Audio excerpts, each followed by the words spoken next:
Yes, this is Mr. Controversy, and this is the infamous three-point conversion station. Keep it locked.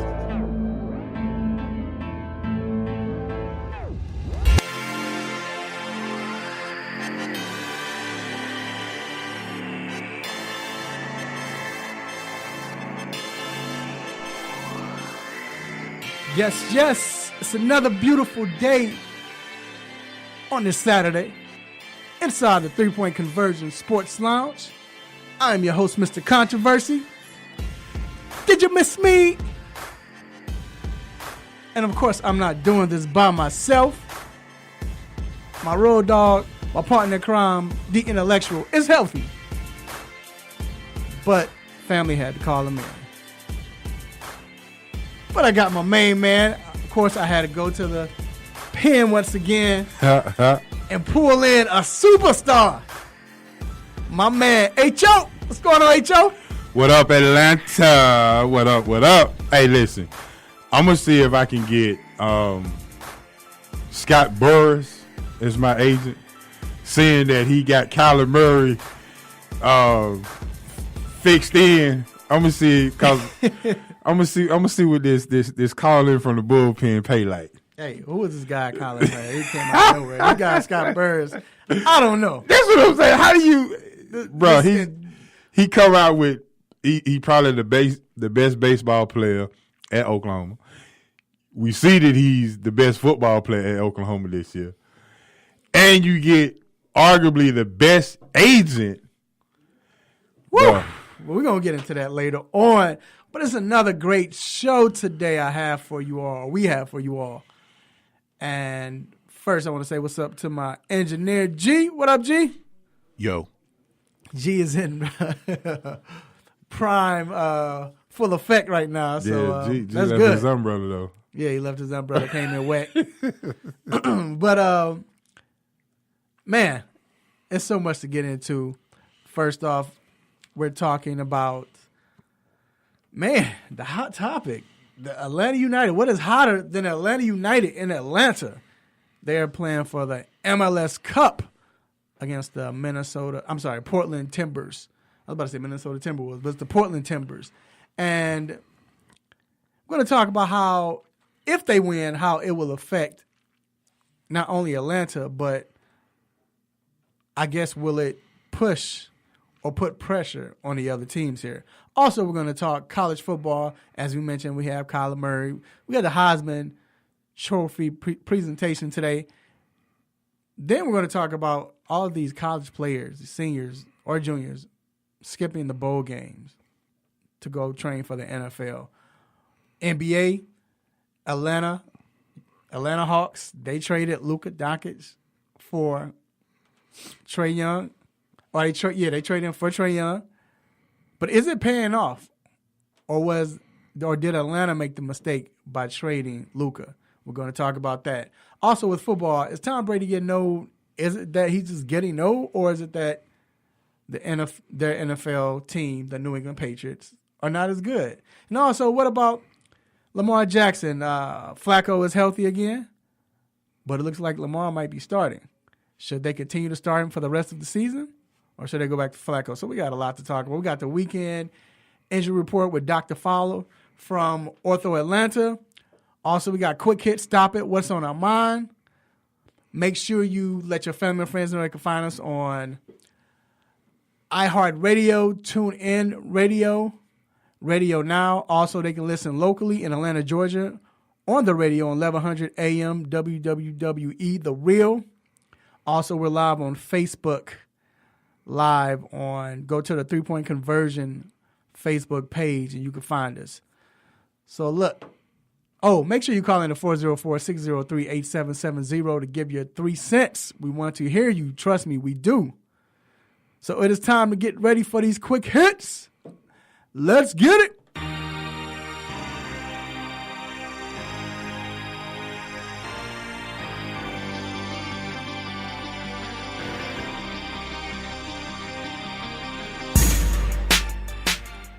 Appreciate Sharon Beats for the sick beats. Here we go. Georgia Tech. We got what we wanted. We've been crying about I have. I don't care. I've been throwing tantrums. We need to get this coach out of here. Or get this system out here, I should say that. You know, Paul Johnson, he did a great job. I mean, look what he did this season. How they won, I think they won 4 or 5 games in a row. But he said he's retiring. And they brought in Mr. Jeff Collins, Atlanta-born native. He was Temple's head coach. And it's funny because in his first press conference, he said that the schools that Tech will recruit against doesn't have the advantages of having a meaningful degree. Also, he said he would no longer write anything in red and would be no red allowed. Speaking of Georgia. I just want to say this and I'll let you go. The recruiting situation, honestly, we're talking about college football. Who cares? Who cares about meaningful degrees? I'm just saying, being real, when we're talking about football, right? The players don't care about that. H.O.? Well, first of all, he threw some shade. Yeah, he did. Off the rip. He did, which I like. And if it wasn't Georgia Tech, he wouldn't be talking about degrees, because Georgia Tech is the one school that does not have liberal courses. The freshman course is calculus. Mm-hmm. So they don't have regular courses at Georgia Tech. Right. So he's trying to let the world know that if you come to Tech, your degree is going to mean something. Right. We get it. We get it. He's from Atlanta, so he knew what he was doing. I don't know if he grew up a Georgia Tech fan, Bulldog fan. He went to school in Rockdale County in Conyers, so you just don't know. The thing about it is, come from Temple. He was a DC at Florida. He will have to flip this roster, though. He's going to have to, but it's going to take time. It's going to take time. We talked about that a couple weeks. It's going to take a couple of years. Right. And he said he's going to run an NFL-based offense and defense. So, Georgia Tech fans, give it some time. Right. Be patient. Be patient. I actually like the hire. Young, energetic, and we'll finally be able to see traditional football at Georgia Tech. Well, the triple option is traditional. Not in the state of Georgia, but okay. Well, I told you, like I'm from Augusta.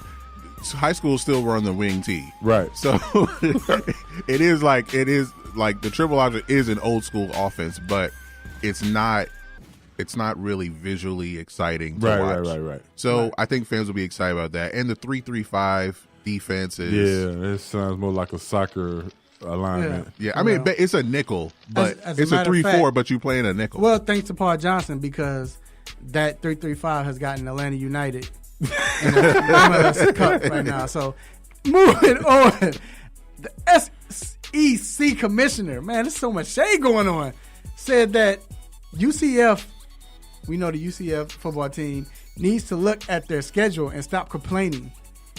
Wow. And then Florida Gators came out and said that, hey, we welcome UCF to a 2-1 series, meaning they'll play 2 games in Florida, at their home state, then they'll play 1 at UCF Stadium. Your thoughts, sir? Sometimes, to me, when you in the SEC, when you have teams in it, sometimes you just don't need to say anything. Like just let your either conference or team do what it does and just leave it alone. Because the whole point of it is, even if they play somebody out of conference, regardless if it's SEC, ACC, or whatever the case may be, what if they having a down year? Like, we were banking on Florida State having a good year this year, right? But it didn't happen. So if they'd have played Florida State this year, we'd have been saying the same thing. Mm-hmm. You didn't play anybody. Right. Well, yeah, it's hard to do this because I think also the comparison was made to a college basketball schedule. The college basketball schedule is made over the summer. Right. The summer before the season starts. Right. With college football, this is made years in advance. Like, we know who's playing who in 2023. And then in basketball, you play your conference 2 times out the year. You know what I'm saying? Like, so you're going to have tough games regardless. You're not playing certain games. Like in college football, I'm not playing Georgia this year. We'll play them, like you said, 2 years later. But no, you're making decisions on who you're going to play 5 years from now. Right. And we don't know if the coach are going to be any good. Right, or if the coach is going to be there. You don't know what kind of players you're going to have. With college basketball, it's easier because there are these tournaments that pop up all over the place that, they'll just invite whoever wants to go. And it's easier to put a schedule together. Well, we can't play you guys this year, but we can play you next year at the Maui Invitational, something like that. So it's easier to get something done in college basketball because there are more games. They just need to switch conferences. Yeah, that's it. Just switch. Yep. Moving on, Steve Kerr, the Golden State Warriors head coach, said that DeMarcus Cousins will rehab in the G League. Now, right now, not even with DeMarcus, but just more so on the G League, you don't hear about that as much in the NBA. Just like how it is with MLB. Do you like this? I do. I like it because he can. I mean, it's not like he's going to play like 30 minutes in a G League game. I mean, he's going to play a few minutes just to get himself playing 5-on-5. And I like it to having a pitcher doing a rehab start or something like that. So it might be a game at max 2 games, and then they'll be ready to play. Now it's humbling because in baseball it's very humbling to be down with the guys or whatever, and then you got to take bus trips. Mm-hmm. See, that's the humbling part. So they may not like it, but I like it. But the players may not like it. But I'm with you, G. I like the whole fact, getting in shape, touching the ball, getting in the rhythm or whatever the case may be. So yeah, I bump for this because he's been playing. I mean, he's been working out, and you've seen some of the videos, and he's out there by himself, or maybe with like 1 or 2 other people, right? To get into an actual regulation, into a game 5-on-5. That's where he'll know really where he is. Right. I agree. Moving on, a source close to Minnesota Timberwolves saga with Tom Thibodeau said that Fred Hoiberg could be a candidate for the head coaching job. Bruh. I mean, I think you can speak more to this than anybody. And the thing about it is, he's following Tibbs everywhere he goes. Golly, yeah. Like, bruh, you gonna walk in the footsteps next? Come on, man. Just let me do what I do. You failed in Chicago. You didn't even come up close. And he's coaching at places where he played. Like, he played at Iowa State. He coached at Iowa State. He played for the Bulls. He coached the Bulls. He played for the Timberwolves. Yep.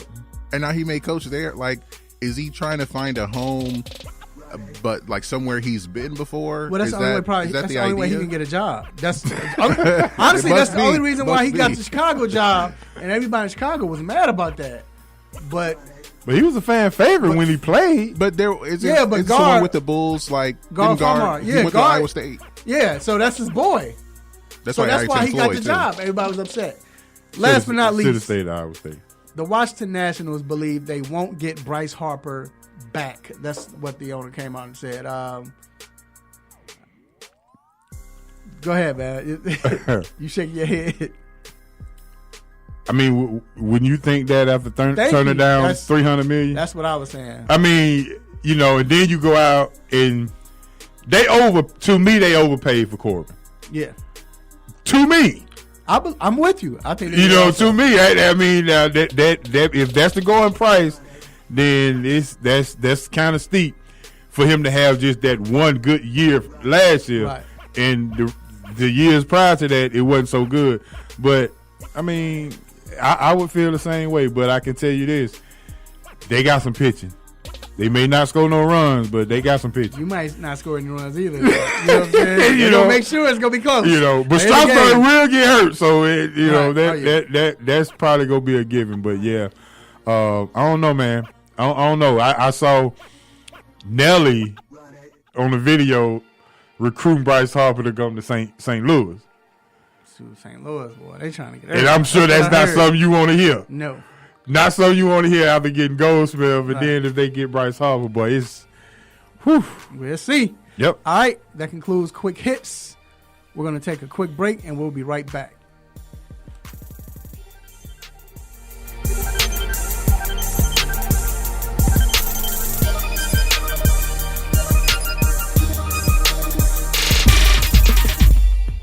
Have you been looking for a radio station that gives you sports? I don't believe it! It's a touchdown! Entertainment? Are you not entertained? And other special interest talk shows? Well, isn't that special? All on one app? Yo, that's dope. What app is that? It's the Real 1100 AM app for WWE. Grab it for free in your Google Play or Apple App Store today.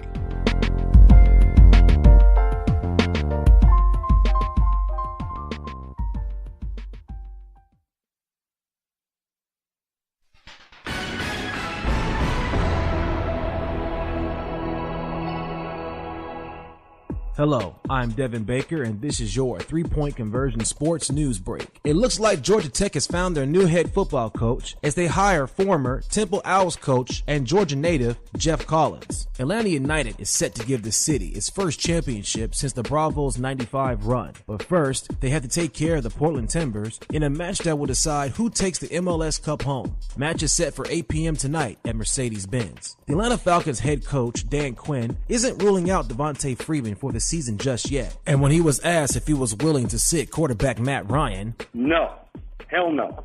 Like, we're going to fight you. You know that. Everything we do, Matt's right at the front of it. And so what we got to do it better. And I don't expect those hits to stay at that level. I expect that number to go down when we do what we do better. And that's play actions and boots and running the ball. So, no, that is not part of our thought or discussion in any way. the Falcons travel to Lambeau to face the Green Bay Packers, who are reeling themselves after losing to the Arizona Cardinals and firing head coach Mike McCarthy. The game is set for 1 p.m. The Atlanta Hawks are at home tonight against the Denver Nuggets. Trae Young hopes to get out of his shooting slump and end a 4-game losing streak. Game is set for 7:30. Make sure to follow the 3-Point Conversion for all your major sports news and updates. It's where fans' opinions matter.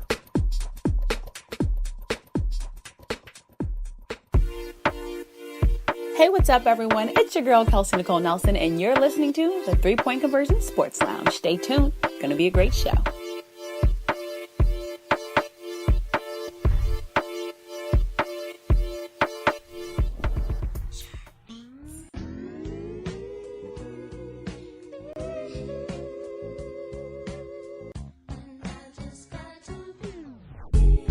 Yes, we are back inside the 3-Point Conversion Sports Lounge. Mr. Controversy here with my man H.O. Yeah! And this next segment, the hot topic, is brought to you by Seneca's Barbershop, located on 3000 Chapel Hill Road, Suite 206, Douglasville, Georgia. Make sure you check them out. Great barbershop. Everyone can cut. Great place, vibrant place. We don't have any mess in there. Well, they don't have any mess in there, I should say but they don't have any mess going on. It's a great atmosphere. You can talk sports, politics, anything you want to talk about. And I mean, you want to get your hair cut off, no feelings, coming at you, anything like that. Shout out to my man, Dwayne Chambers, the barber all the way on the left, all the way down on the left. You can follow him on Instagram at Simha the Barber. That's SIMHATHEBARBER. Shout out to my man Holyfield, all the way down on the right, further down on the right. All right, so now,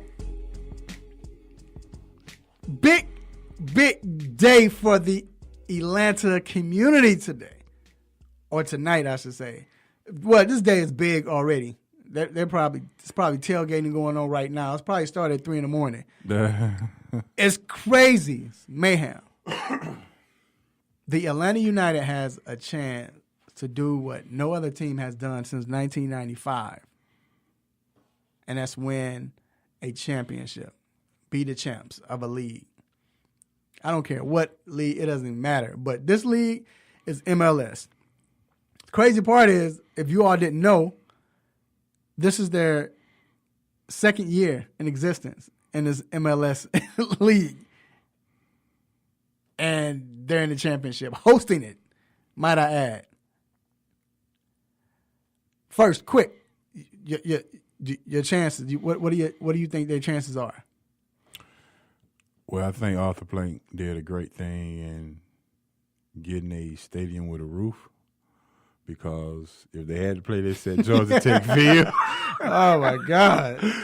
I mean, I don't know if anybody ever thought of that. Right, because the speed, that would minimize the speed. And that's what. And today, it is not a good day to play soccer. Not a great day. You see, but the chances, I like the chances.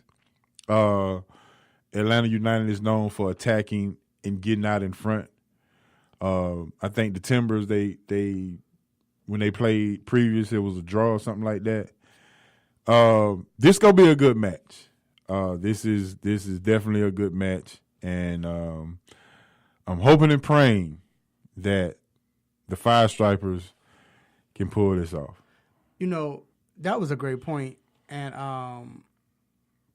it's like, know your team. You know, what speed they had, and even though he was doing this before, this is the plan, but still they built the team with speed, right? And it comes into a play. Now, remember, the Timbers, they're known for going on the road, being the underdogs, winning, making it look ugly in big games. Yeah, yep. Whatever.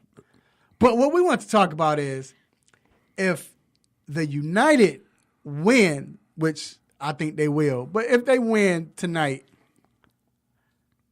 how big would this be for Atlanta? And let me say this. I know people are listening, watching, or what have you, that might be in another city, might be in another state, and might be thinking, y'all really getting happy over a soccer team?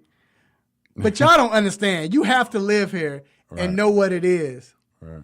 This might be, right now, during football season, even during the baseball season, the best team, not best team, but biggest team in Atlanta. But their fan base say it is. Leading the league in attendance, the most valued franchise in MLS right now as of today, in this second year. Traffic is going to be, take the train. Yeah, I'm taking the train. Yeah. Take the train today. The Hawks, well, I mean, the Hawks play tonight too. Yeah, you got to worry about the traffic with going to the Hawks. Well, you got to worry about the traffic, but listen, 72,000. And it's probably going to be, I say they might try to open up, because I think Mercedes-Benz, don't they hold 80? I think it's 72. Yeah, it's at least 7. Yeah, so but it's 70, with seats. 70. That's with seats though. Well, yeah, you might be right, because you there more than I am. I think they might try to open it up to where, I'm wondering if they're selling standing room only. It's standing room only. Yep, they are. So it could be standing room only. Yeah, 75, something like that. Yeah. Before we move on, I just got a text, and this is sort of off the subject, going back. Friend of mine say it sounds like y'all might have to have a GPS when you go to Sidney Cut's barbershop just to find the barber. Because all them directions you was giving, down on the left, down on the right. I'm just them two. You'll see them further down, left, right. Oh, I know. It's funny. Hey, it's easier than if it was sitting in the middle on the left. He had fifth seat. Exactly. Right. Exactly. But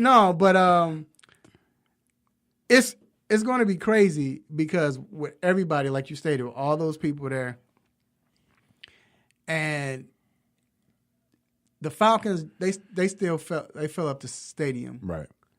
But the atmosphere is not the same. It's not the same. And when the first time I covered the MLS, and I'll be truthful, this is when I covered them last year. It was the first time ever going to a soccer game. Right. I know soccer. I watch soccer. I used to play soccer when I was younger, but I'm not into soccer like that. And that atmosphere, and I was like, if the Falcons had these fans, or close to it, the Falcons would have won 2 championships right now, 2 Super Bowls right now. That's how crazy these fans are. And what's shocking is I never would have thought it would be like this in Atlanta. And saying that, do you feel like it puts pressure on the other teams if they win? It adds to the pressure that's already there because you got the pressure of winning championships with a migrated state, if that makes sense. Most of the people in Atlanta are not from Atlanta. So you're trying to appease the people that are moving to Atlanta, just as well as the homegrown folks. So that's pressure enough. But then when you have a second-year team in the United could possibly win a championship in his second year, it just adds to it. And to me, we talked Wednesday about, I said the curse would be change the colors, change the black and red to a different color. But if they win, it could open up a different way of looking at things. And more than anything, they may want to copy the leadership portion, just like you said. How did they build this team? Right. And that's the whole key. They built this team the correct way. And shout out to Tata. Hopefully they play for this guy. Because everybody know he's going to coach the Mexico, the Mexico team. So shout out to him. He's done a magnificent job in 2 years. The leadership has been great. They built this team with speed, attacking, and a very underrated goalie. Very, very underrated goalie. So I just think that it is added pressure, but it's more of a blueprint to all these other teams and how to actually build a great franchise. Okay, so that you said that, and it's easier because they started from the beginning, right. Of course. The Hawks. Well, you haven't with the Hawks. But I think, and that's the thing is let's be real. No one expected the United, their first season, to come out and really be like the second or third best team. At one point, they were the best team in MLS. Yeah, nobody thought they. Well, I guess after Toronto, Toronto was number one mostly the whole season. So because they broke the winning record. But nobody expected them to win 8 games, 6 games. But they did. So it won't happen like that always. So you don't think Atlanta, and we'll probably get into this later more, but you don't think the Hawks, I feel like they're trying to do that now. They retooled. Everybody was upset because they retooled. They moved everybody away. But it's not like the Hawks are trying to take this approach of let's build from ground up to what we want. It's going to take some time. We're going to see it at Georgia Tech also. Mm-hmm. They're going to have to do that. They definitely going to have to do that. Right. But the Falcons, what's your identity? Because the Braves are starting to do that now too. Yeah. And the thing about it is you would think that, and this is the funny thing, Arthur Blank owns the Falcons and the United, right? He turned the keys over to the soccer people. Mm-hmm. And he stayed out of it. You see what I'm saying? Trusted them. Right. That's what I'm saying.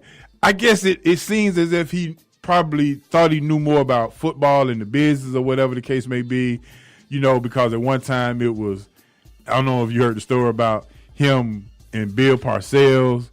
He wanted to hire him and almost, that whole story. Yeah.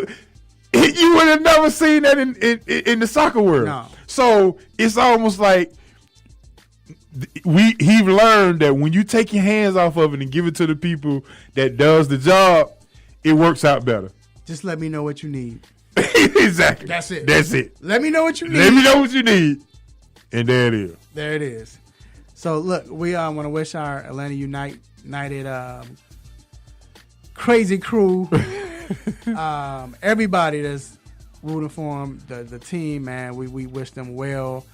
The three-point conversion will definitely be in the building. I will be covering that game tonight, so make sure you check out the three-point conversion for all of your updates and post-game interviews and so on, celebrations. I'm speaking it. So we're going to take a quick break. Don't forget, it's on Fox tonight, 8 o'clock. Fox, 8 o'clock, yeah, right. for all y'all, those who want to watch the game. Yeah, check it out. All right? We're going to take a quick break. We'll be right back.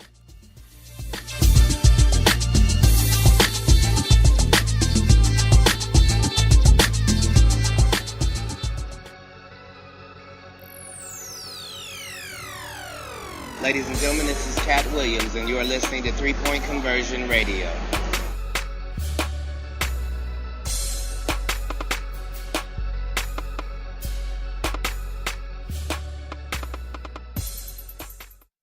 There's a lot going on in the world, and your world is always changing. That's why it's important to stay connected. The latest news, the latest entertainment, the newest music. If it's in the air or on the air, it can be in the palm of your hand, wherever you are, with the iHeartRadio app.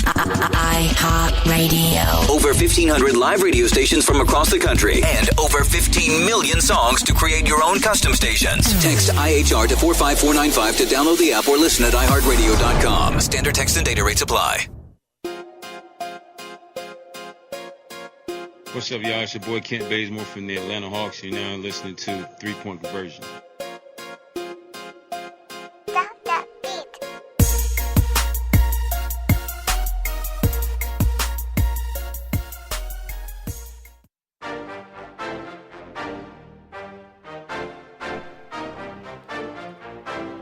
All right, we are back inside the 3 Point Conversion Sports Lounge. And we on time. On time. College football is college football is not. It's only one game today. It's the Army versus Navy game, which, man, tradition. I remember just a little kid every year. I used to love watching this game. It's so funny because I talk about Paul Johnson and getting rid of the triple option, but I love to watch this game, like, especially when it's snowing, man. That's option. all they do, man. But I love it. I don't know why I get. I mean, I don't know, but that's Army Navy. Yeah, that's them. It's tradition. But anyway, that's the only games. You just don't want to see it anywhere else. I understand. No. Yeah. Not in Power 5. Not in Power 5 when everybody else winning is spread offenses and pro offenses. You still running. Don't get me started. Sending your players Single in. wing. He said, I've been praying that we get rid of the offense at Georgia Tech, but I love Paul Johnson. How do you take that? I do. I love Paul Johnson. How you supposed to take that? You know, I've been, man, I'm so glad we got rid of that, but I love Paul Johnson. Hey, I love my nephew. He got to go. No, so, but anyway. That's more, hey, I thought that was more toward the mother-in-law. Let me stop. But anyway, so the Heisman Trophy presentation is today or this evening. Man, it's going to be crazy. This is a crazy weekend in sports. Yeah, it rains, so you can stay in the house and watch it. Man, so look, I want to read off these stats, courtesy to HO. But I want to read these stats. So these are the three players that are nominated for the Heisman Trophy Award. So we have, where are we at? Okay, so we have Kyler Murray. These are his numbers: 40 touchdowns, 7 interceptions, 4,000 yards, and 11 rushing touchdowns. Whew.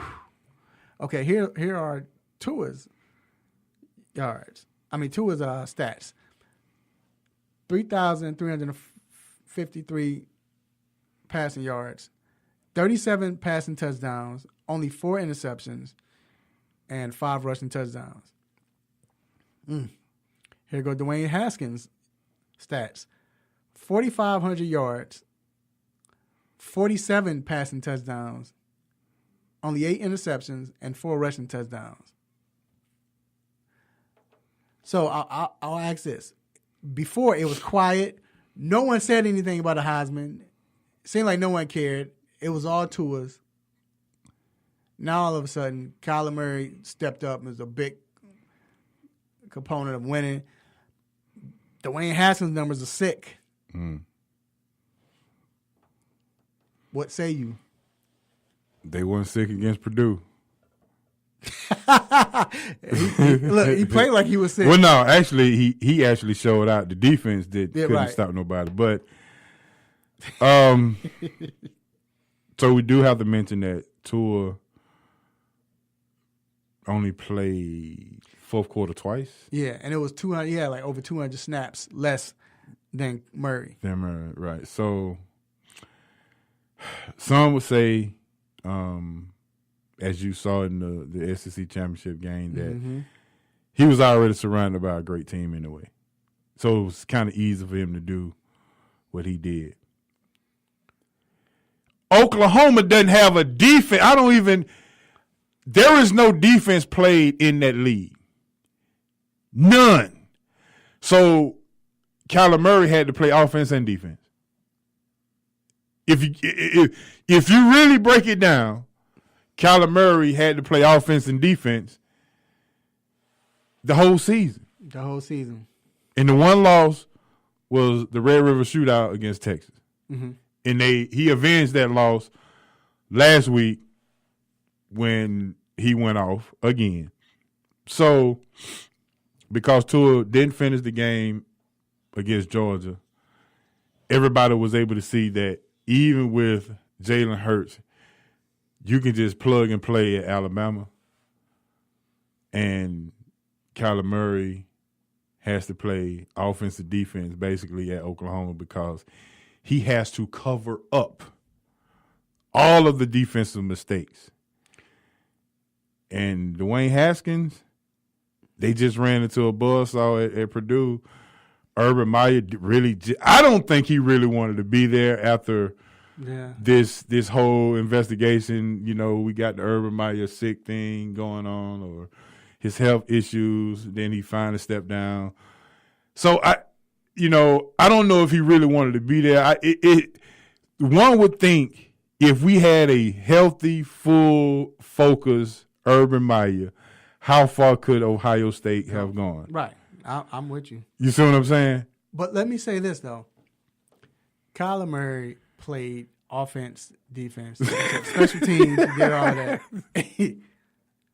But let's say his defense, and it wasn't, but let's say if it was good, would he have had all these stats? And let's reverse it. Let's say if Alabama's defense was garbage. Yeah, that's how many? Kind of hard. Forget that. Let's say if their defense was decent and they were in those games in the fourth quarter, how many touchdowns would Tua have had? So to me, to say that is if they're looking at it that way, to me, it's not fair. Okay. But at the same time, the main factor is Tua didn't play that game, and he didn't finish, and Jalen Hurts came in, and he won. That's a fact. Now, let me throw this in. Before the SEC championship last week, Las Vegas had Tua favored at 90% winning the Heisman. Within 1 week, he's now an underdog to win the Heisman. Kyler Murray is a 67% chance of winning the Heisman based on what Vegas is saying. So if you break this down into a small sample, what did they see within that week that they hadn't saw the whole year? And that's what I'm trying to you see what I'm saying? Find out. Yeah. And so, because these are actually actual numbers. You know, the betting odds, who will win? We had already said this is probably the most unexciting Heisman race that we've ever seen. It was a runaway with Tua up until last week. And then now, like I was listening, I listen to other sports talk. This is my genre. I do that. And I heard somebody say today, I'm telling you guys, this is probably the closest and hardest decision I've seen as far as Heisman. Get out of here, bruh. We hadn't talked. We said Heisman maybe 3 times the whole year. Exactly. And 2 of those is this week. It's you heard that stuff this week, right? Yeah. There's one game today. Right. There's nothing else to talk about. Like, come on. It's just for the sake of having content. Yeah. Because I really think that it should be Tua's. I wouldn't say runaway, but it should. I mean, man, what he's done. Those numbers are just in the first half. That's crazy. That's crazy. I wouldn't be surprised if Kyler wins this though. And it'd be horrible. It would be bad because it seems like a lot of people just discovered Kyler Murray this week. So right. And the Oklahoma train is still rolling from last year because of Baker Mayfield. Let me ask you this though. We'll end it right here as far as the Heisman. Do you think that if Tua wins, is this fair to say? It would be like Kyler would be the I guess it would be crazy to say that he didn't win. Like, it's weird to say, like, man, this guy had 51. Or is he the best non-winning? That's what I should ask. Is he the best non-winning Heisman Trophy? No, Deshaun Watson, probably, right? Deshaun Watson. Yeah, when he Vince lost. Young. Yeah. But I'm saying, you don't put, with his numbers, he has 51 touchdowns. We talking about Kyler? Yeah, he has 51 touchdowns. If Tua wins. 51 touchdowns. Total. I mean, you could say that we're just saying that the Big 12 plays no defense, so those numbers could be inflated. So if Kyler wins, can we say that Tua might be the best player to have 37 touchdowns, don't play any second halves, but 2? 40? Well, I think the perspective would be different if Kyler Murray wins. Like, well, Tua had one bad game and he got hurt. And one bad half.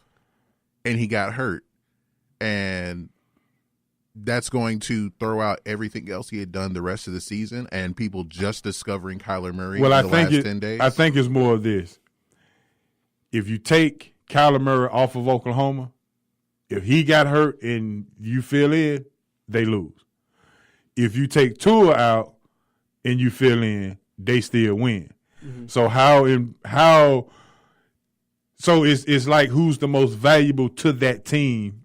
Right. That's not what the Heisman is, though. Well, I'm just telling you what these folks in the room be saying. Thinking. Yeah, that's how they vote. Yeah, that's what it turned out to be. Hold on, and this is another thing we got to look at.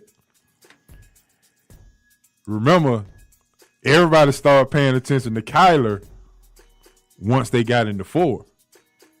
Yeah, nobody said anything about Kyler beforehand. Right. See, so if they didn't get into 4, we probably won't even be talking about this. Then all of a sudden it'd be Haskins. Should Haskins be the... Then we're not even talking about it. Just something to think about. It is. We'll see. I mean, they got to push Oklahoma for something. Yeah, that's really, and that's what it is because you got to remember, Tua plays Kyler in the 4. So you have to make them mad at each other. Yep. All right, we're going to take a quick break, and we will be right back.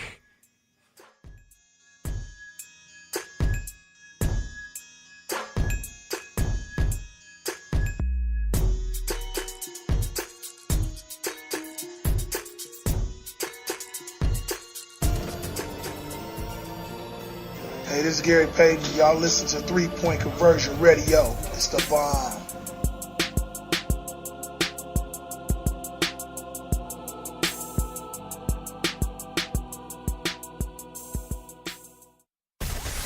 TuneIn Radio. Tune in. Now. You can tune in to this radio station on any smartphone or tablet. iPhone, Android, BlackBerry, Nokia, Samsung, Windows phones, or whatever you have. Download the free TuneIn app from your phone or tablet's app store. Tune in with music, sports, news, and comedy. From over 70,000 radio stations around the world, including this Beasley Broadcast Group station. Check it out at tunein.com or your app store. When is the best time to talk to your family about staying in touch during a disaster? When floodwaters reach your door? When wildfires are engulfing the edge of your neighborhood? Or an earthquake is destroying buildings? Or is the best time perhaps today? During a disaster, you may not be able to stay in touch with your family or friends as easily as you think. Go to ready.gov/communicate and make your emergency plan today. Don't wait. Communicate. Brought to you by FEMA and the Ad Council. What's up? This is Anthony Hamilton, and you're listening to the 3-Point Conversion.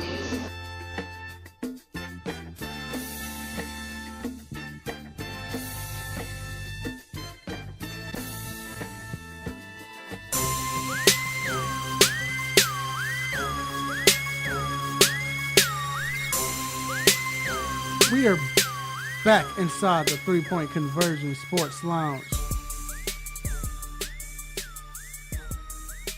All right, y'all. So it is the NBA shoot-around, and in this shoot-around, we will discuss the Atlanta Hawks, but not necessarily of what they're doing and how they're playing, but looking at the Eastern and Western Kia Rookie of the Month players, and Luca Doncic and Trae Young. These two will be forever linked, right? And now that they've both won the Kia Rookie of the Month, the first one for the season, they're definitely linked right now. But watching them play two different styles, and it begs the question, did the Atlanta Hawks make the right decision by trading Luca for Trae? Have at it, sir. I think we still early on this. I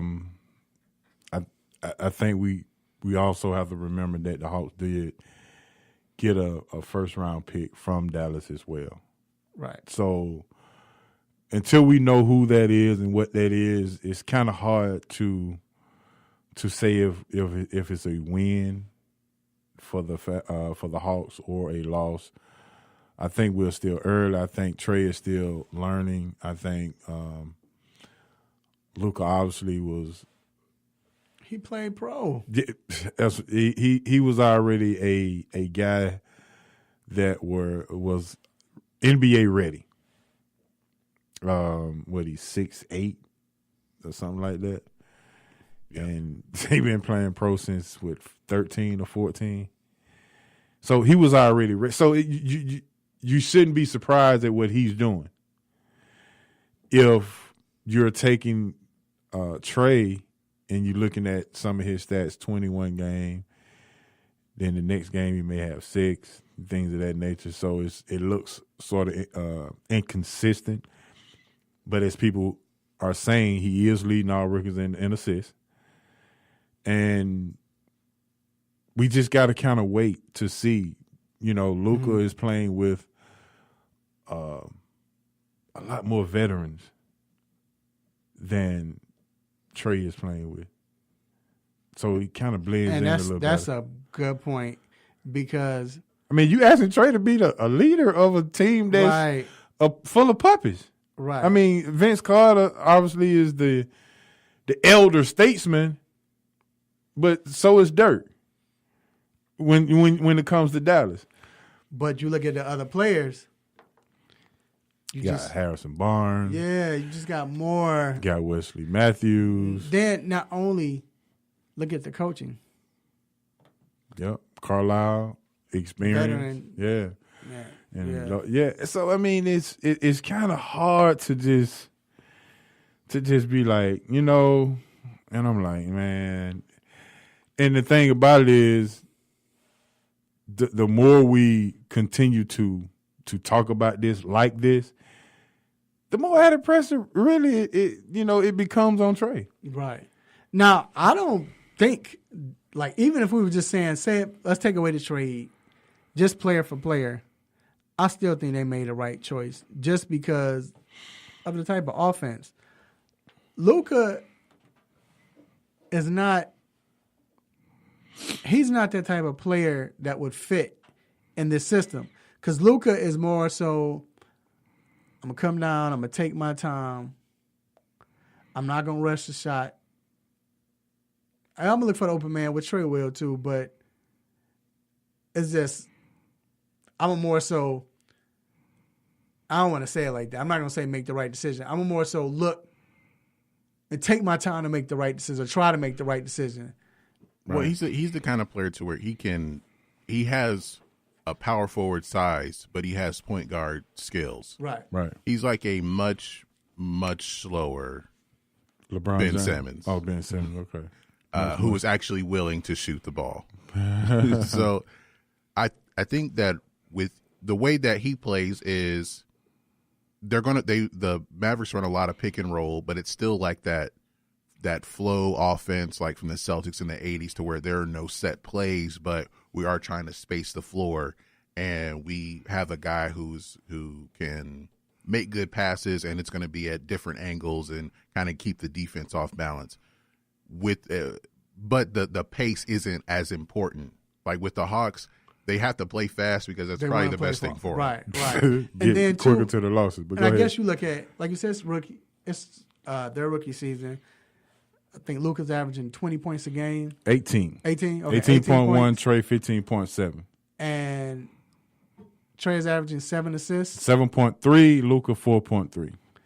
So when you look at the stats wise, it looked like Trae is, because for him, now I've said this many times, for him to be playing the point guard position, for him to average 7 assists a game as a rookie, that's outstanding. Very good. Very good. Especially in today's game. That's very good. Now, the thing is, he's shooting like 30-something percent, 32, 33%. What is he shooting? 32%, 32? From where? What is he shooting for the field? 46. 46 and 3. I'm sorry, 3-point he's shooting like 23? This is the problem. This is where the stick comes. Trae came into the league and everybody had this Steph Curry deal on it, right? Mm-hmm. And they say Luca is not really a 3-point shooter. He's more of just a basketball player. So he can just play basketball. His IQ is high. So everybody came into the thing into this season looking for Trae to sort of be the Steph Curry, even though we were telling everyone to kind of push away from that. Right. You see what I'm saying? That the kid can really pass, the kid can really get, guys involved. And you got to understand, John Collins spent, the first 15 games that he actually played with in the summer. So kind of threw the chemistry off with that. So that's another thing. And Trae is shooting 23% from 3, and Luca is shooting 38% from 3. That's really just your tell. That's what everybody's really is focusing on at that particular point, because you came into the season and you thought this would be a reverse action, that Trae will be shooting like from 38% from the 3, and Luca will be shooting 23. Well, I think because, like you stated, Luca has played professional basketball. He's played with grown men. This reminds me of the rookie quarterback. Everything is moving like 100 miles per hour for the rookie quarterback. And so he can't really step up and plant and throw because everything's moving so fast. He feels in a rush. I feel like with Trae, he's trying to figure out his game still. Where can he fit in this offense, and where can he be successful offensively, not just passing, but scoring? And he hadn't figured it out yet. he can't get to the whole. These big players, these centers and power forwards are faster than they were in college. Much faster. You know, the players, the point guards he's going up against are stronger than the ones he went up against in college. So now when he has a three, it's like, hey, I got an open shot. Let me shoot this three. Right. True. And I think that's the reason why he's struggling. And before games, I give him credit. He's shooting at 3 o'clock in the afternoon before games, after games, in the gym shooting. But like you stated, this is the first. We just finished the first month, you know. So let's relax. I think that as the season goes, I think you'll see Trae turn it on in April, end of March, April. And I think once he turns it on and figures out, okay, I can score from here. I'm deadly from here. I get my shot anywhere I want right here or doing this. I think they made the right move. I still think they made it. I'm with the move. I'm not knocking it.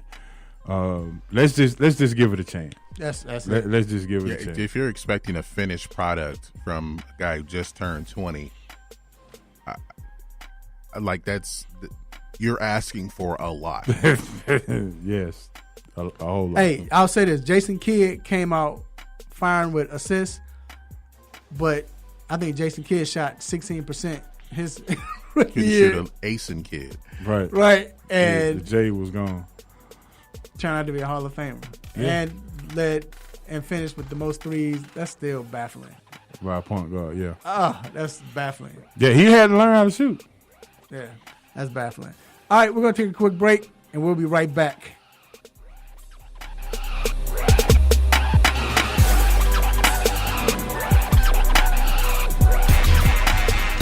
are tuned into WWE Peakville, AM 1100. The opinions expressed during the sponsored programs on this station are strictly those of the program hosts, guests, and callers and are not necessarily those of Beasley Broadcast Group, this station, its staff, other advertisers, or agencies. Have you been looking for a radio station that gives you sports? I don't believe it! It's a touchdown! Entertainment? Are you not entertained?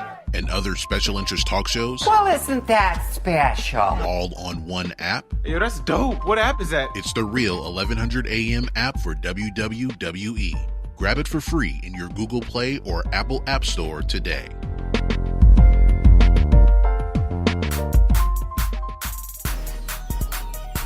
Hey, what's going on, sports fans? It's the 2018 Battlegrounds champion, Damian Adams, from The Real Deal with Damian Adams. Now, you can catch my show weekly on the 3-Point Conversion station on Spreaker Radio. But for right now, I'm doing what everybody else should be doing, and that's listening to Mr. Controversy and The Intellectual in the 3-Point Conversion Sports Lounge.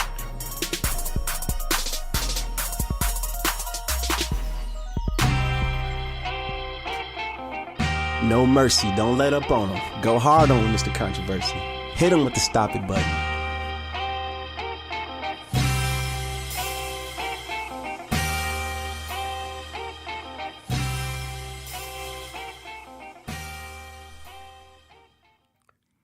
All right, we are back inside the 3-Point Conversion Sports Lounge. And I want to take this time to thank all the people that's supporting the show, supporting the 3-Point Conversion in itself. We appreciate you. And, man, we wouldn't be here without you. Thank you for listening. People who are listening now, looking at Facebook Live, on the 3-Point Conversion page, or even on the radio listening, we definitely appreciate you. Man, like I said, we couldn't be here without you.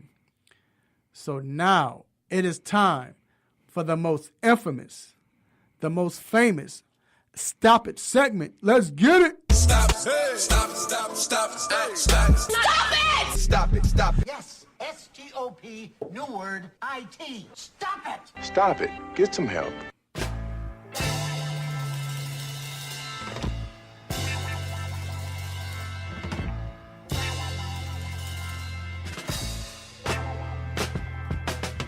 All right, my man, it's on you, H.O. I think at the beginning of the show, as you was doing the rundown to inform everyone what we was talking about or going to be talking about today. And I think you mentioned the Patriots and saying, is Tom Brady getting old? Well, if you don't think he's getting old, he's getting mighty petty. Because he's getting my Stop It Award this week for kneeling forward to preserve his 1,000-yard rushing stat.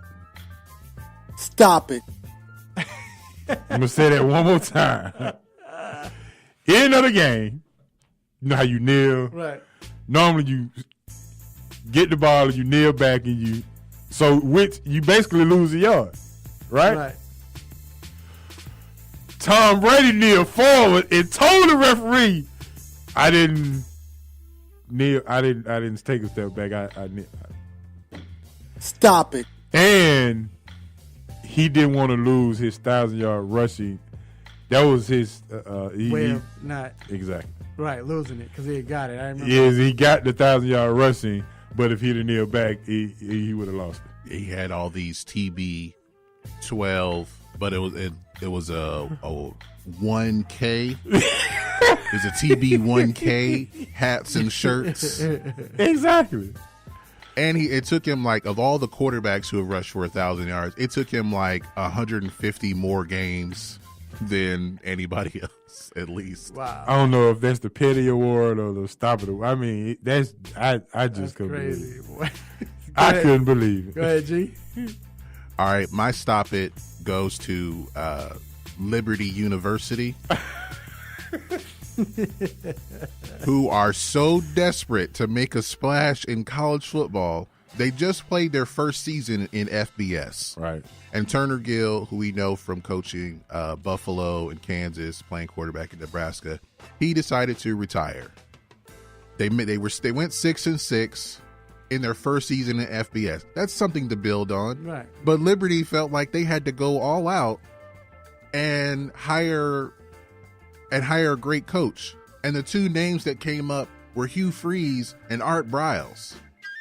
Hugh Freeze ended up taking the job. Tell me about Hugh Freeze. Two cheaters. So my stop it goes to Liberty and to Hugh Freeze for just being so desperate to make this thing work. What about Hugh Freeze? Let him know about Hugh Freeze. And for those who don't know about Hugh Freeze, he used to coach at Ole Miss like 2 years ago when they got some star players, Laquan Treadwell, Robert Kimdichie, and the NCAA had to take a look because, look, these top players don't go to Ole Miss. Right. But he ultimately got fired, not because of that, but because he's calling escorts on recruiting trips from his work phone. From the work phone. So he's not very good at being discreet or being if you're going to sneak around, like, you got to make an effort. Yeah, so he get a throwback stop it. Throwback stop it, but then also being desperate to be back in college football so bad, he's going to go to Liberty. But Liberty, one of the biggest Christian schools in the country. Did you hear his press conference? The quote that he said? He had so many. Only God can deal with my junk. He said junk? Junk. Yes. He used the word junk. Stop it. Wow. Now you see why he get to stop it, right? Oh, yeah, definitely. All right, mine's the throwback also. We've been wanting to say this for a while. We kept forgetting. So, I don't know who it should go to. You decide. We'll pick.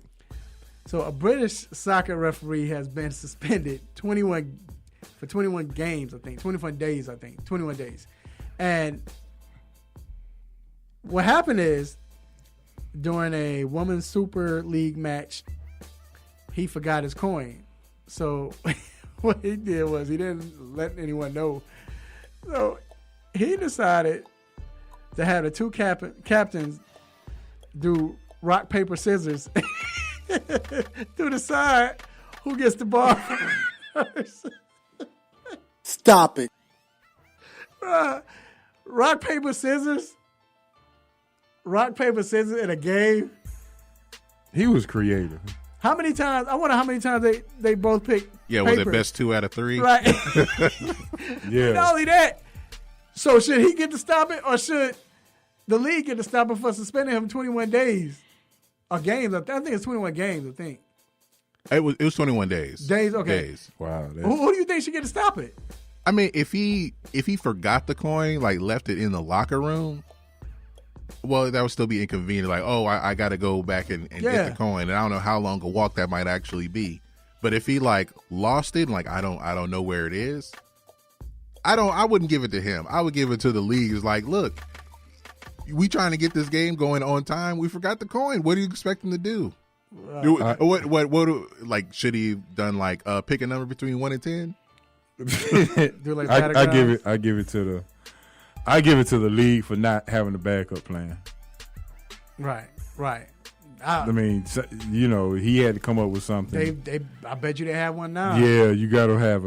And they said the ladies were looking so confused, like they didn't feel right.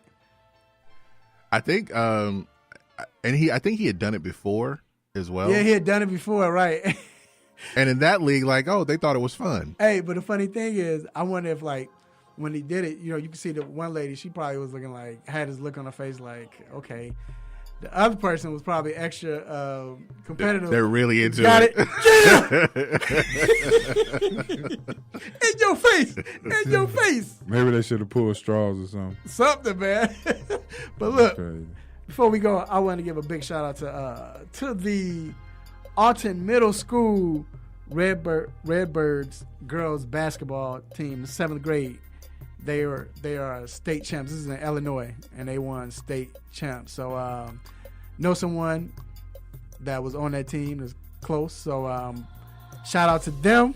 You deserve it. You don't know how big this is for the town, Alton, Illinois. Go Redbirds. We're going to take a quick break, and we will be right back.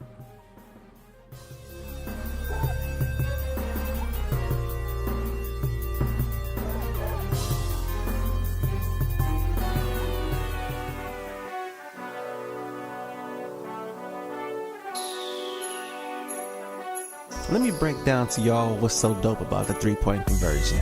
First of all, everybody is a fan of the game first. Second of all, everybody is a student of the game second. And third of all, we're the average sports fan just like everybody else. We're not coming in here, walking with our nose tipped high, acting snooty, acting brand new. This is a grassroots organization. Bar none. The three-point conversion, where fans' opinions matter. Be sure to visit the website www.the3pointconversion.com. Get your fix, get your articles, multimedia, and everything else that you, as a sports fan, need. So again, the3pointconversion.com. It's where it's at, man, where fans' opinions matter.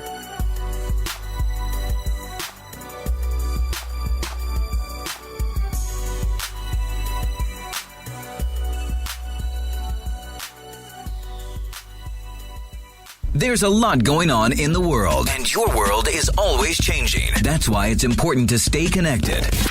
The latest news, the latest entertainment, the newest music. If it's in the air or on the air, it can be in the palm of your hand, wherever you are, with the iHeartRadio app. iHeartRadio. Over 1,500 live radio stations from across the country, and over 15 million songs to create your own custom stations. Text IHR to 45495 to download the app or listen at iHeartRadio.com. Standard text and data rates apply.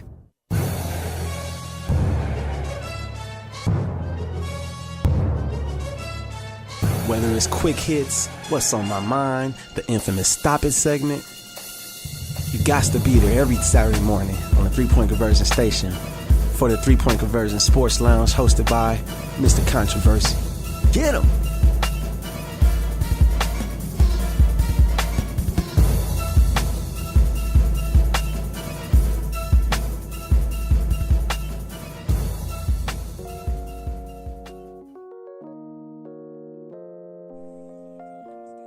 All right, we are back inside the 3-Point Conversion Sports Lounge.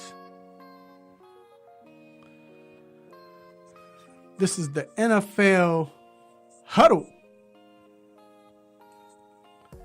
And great questions. H.O. mentioned it earlier.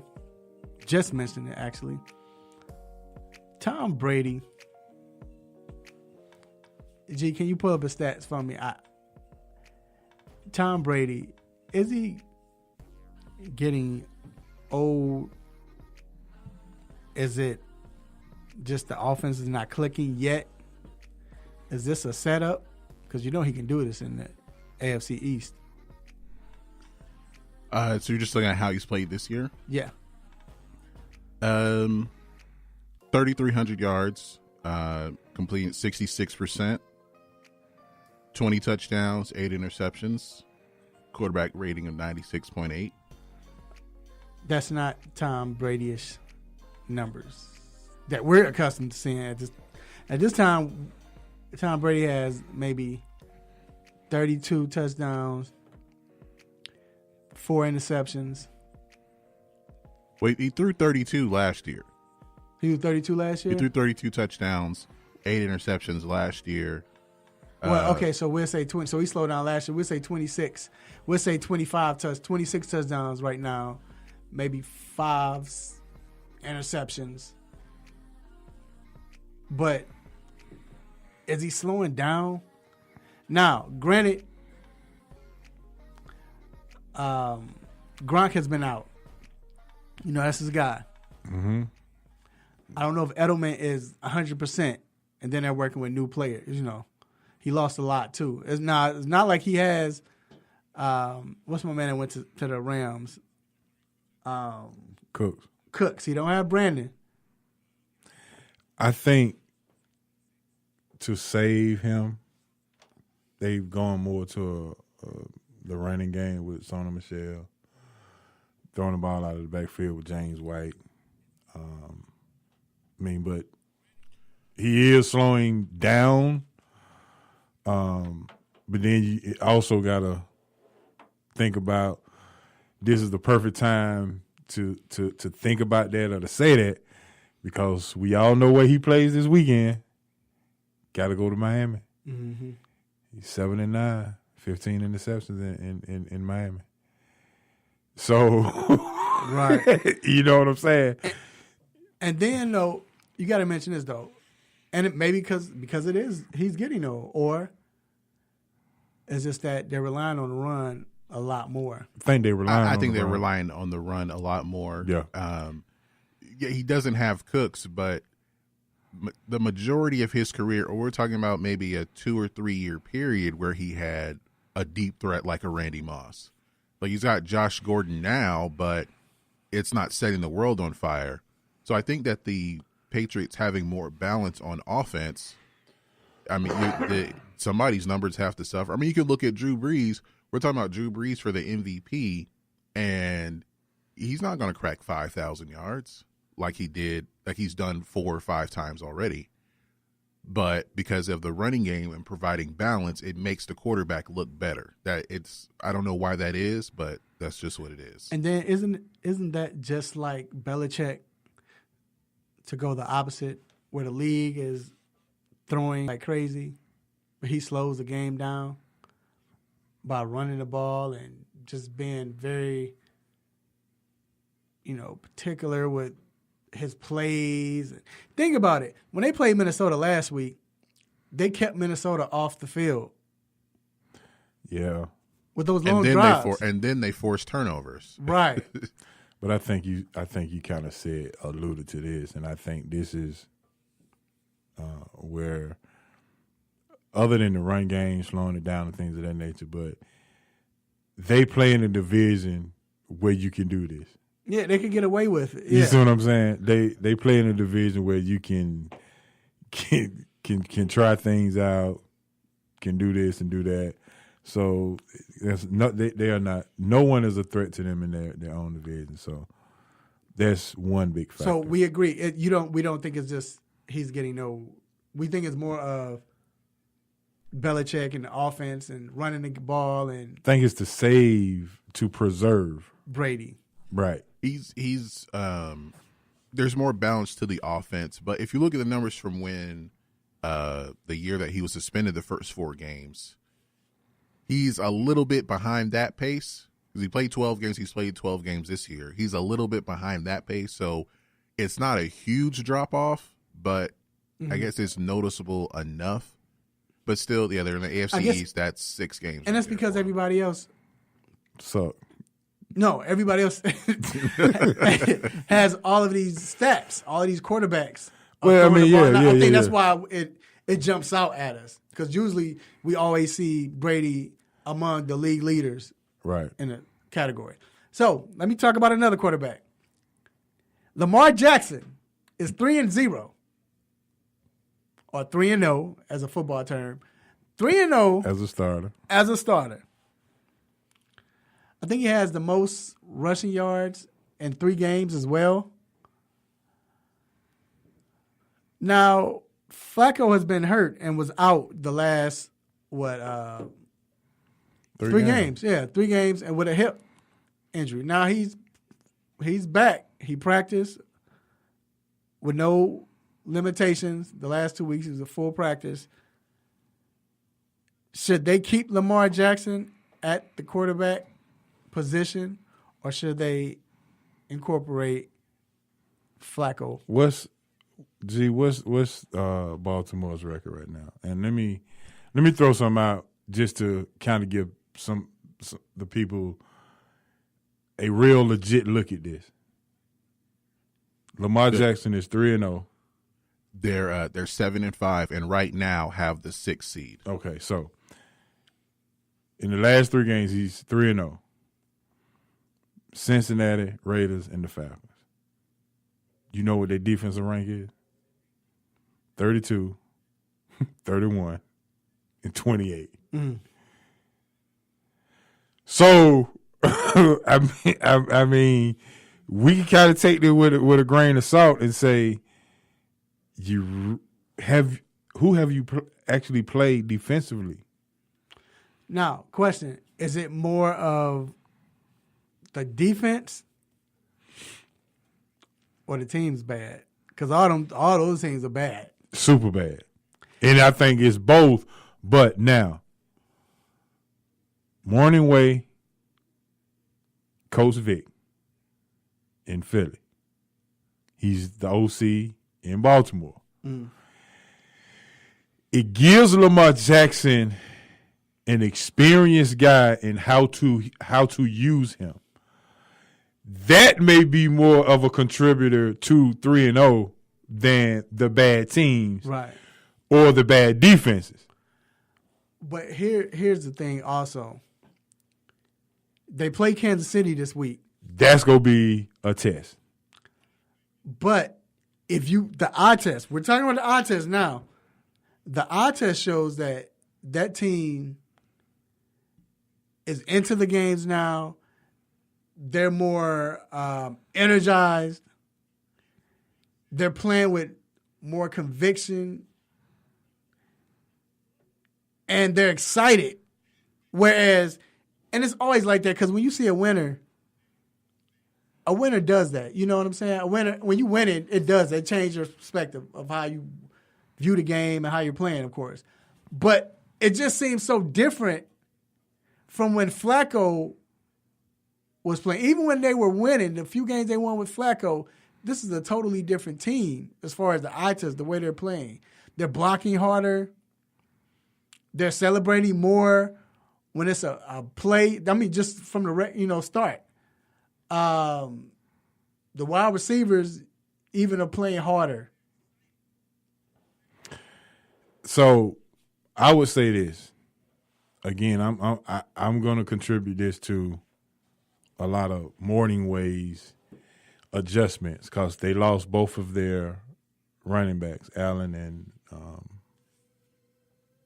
Collins. Gus Edwards has come in out of nowhere and provided them with a lot of yards on the ground. Who's played with Lamar Jackson in college. A lot of yards on the ground, and allowed them to move the chain and not put so much pressure on Lamar Jackson. To be able to adjust in the middle of the season like that, because we so used to seeing Flacco throw the ball, or whatever the case may be, have a little more balance. But now we're basically seeing Baltimore win with defense and running the ball. So now, to answer the question, they're already in the playoffs if they stop today.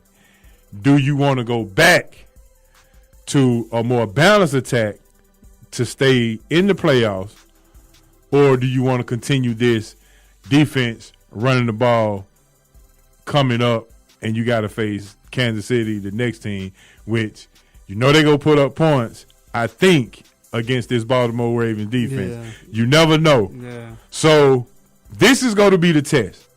Your defense definitely has to step up, but you have the offense, and we saw it, to keep Kansas City off the field. And that's the key, and I'll say this in 10 seconds. It goes back to New England. They're going against the grain. They're doing the opposite. And it keeps the other offense off the field. Yep. Slows the game down. That's not what they want. That's against their game plan. Right. Yep. All right. Keep it locked.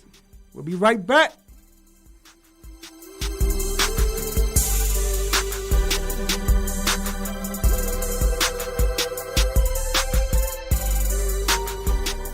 Hey, I'm Diana Taurasi from the Phoenix Mercury, and you're listening to the 3 Point Conversion Radio.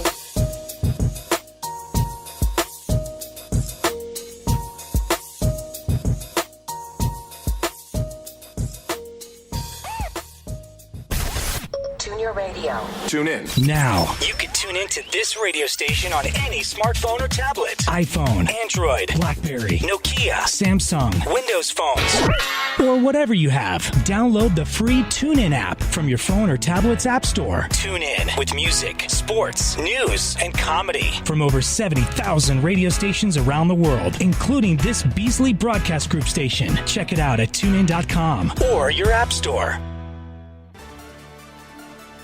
Hey, what's going on? It's your man Terrell Thomas. We out here right now. Big up, shout out to the 3 Point Conversion.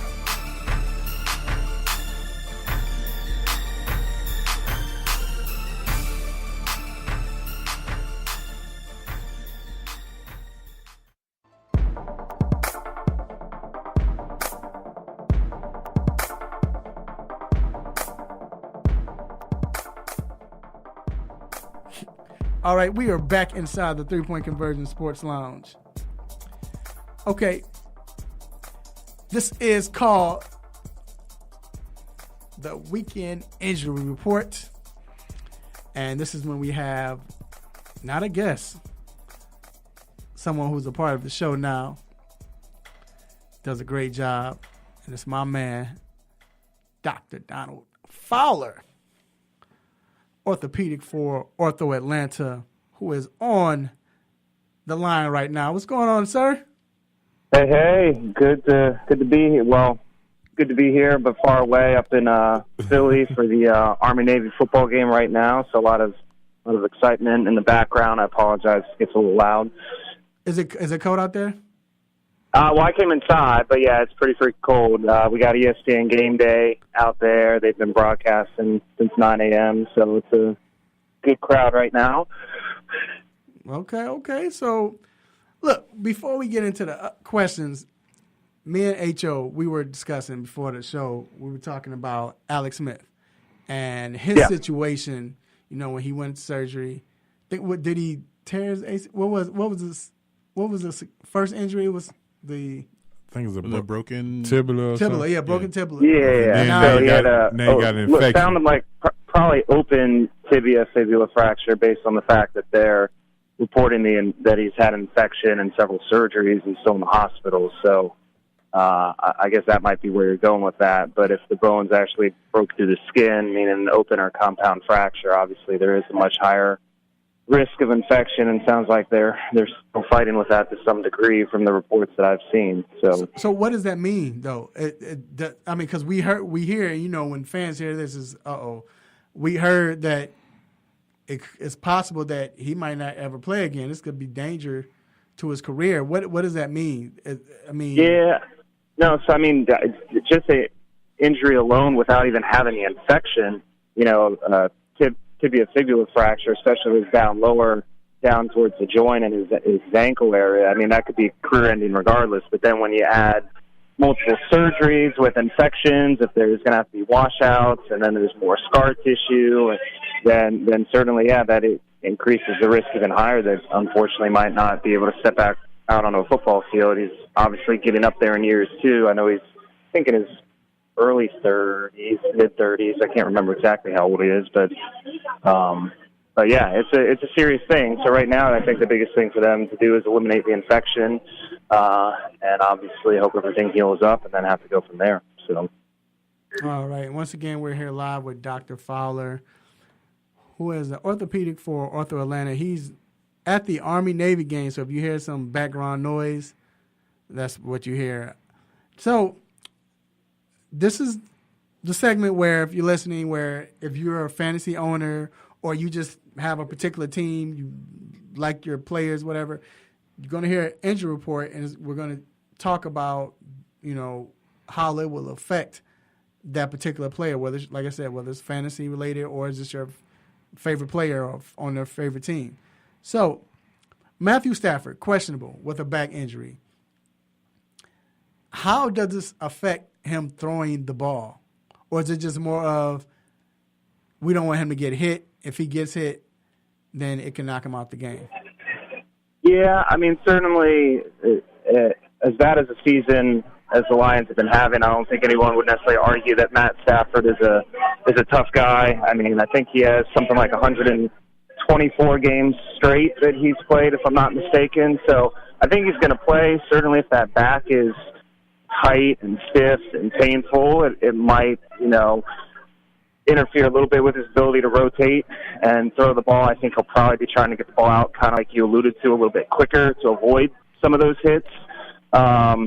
So I don't think there's any doubt he's going to play. I don't think he will be as effective, but they've had a tough few weeks, to be honest, playing some really good defenses, and I don't think that's going to get any better with the Cardinals either. So would you start him? Would you say start him? I would not start him. I feel like most people who have Matt Stafford at this point in the season, if you've looked at his last 3-4 games, not putting up a lot of production, probably or hopefully have a better option that they can start over him. So I think it depends on who else you have, I guess, potentially sitting on your bench. But if you have somebody who's kind of the same tier as Matt Stafford, I would certainly go with them, given a tough matchup and the back injury. So. All right, Doc, go Duke. And yes, sir. I got to ask you about T.Y. Hilton. There are some reports that he may be out this week. And they playing a tough game against the Houston Texans. It's a shoulder injury.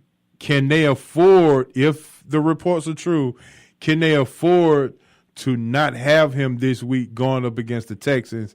And how would that affect anyone playing fantasy?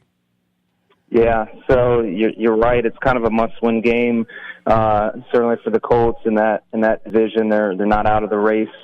They're calling it a game-time decision. The last I saw, okay. If he can play, I think they're going to trot him out there. It's not like one of these situations where they can't, or they don't need to win, or they can afford to rest him an extra week. They need him out there if they can. So I think they're going to do everything possible to make sure he can play.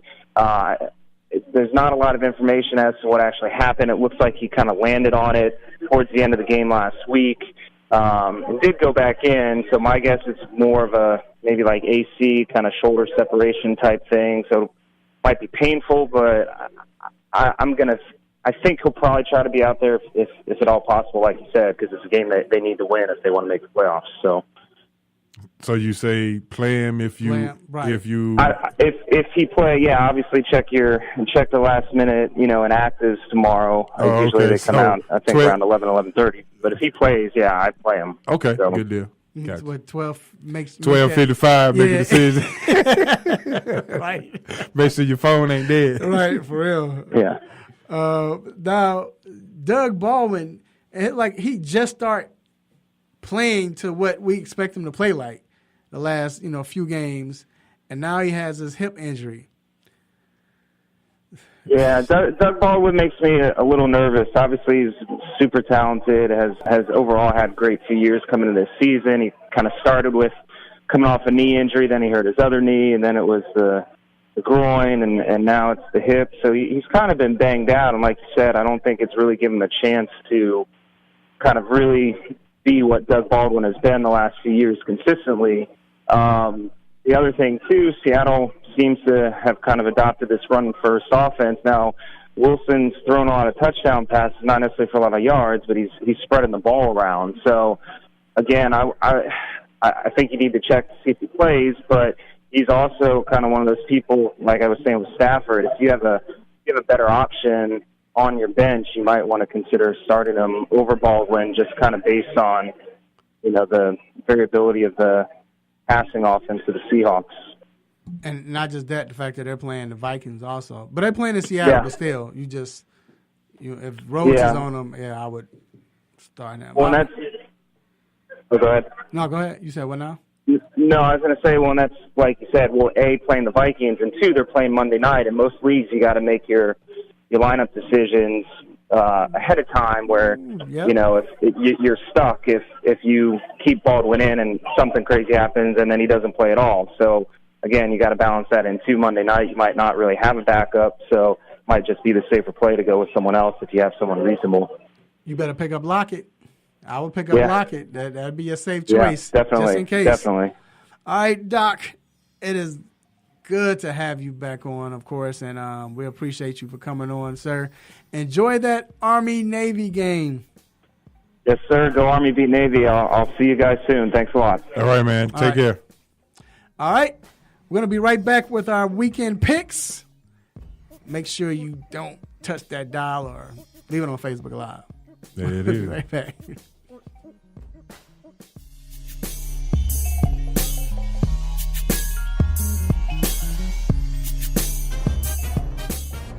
What's up, man? It's Meta World Peace. Shout out to the 3-Point Conversion Radio.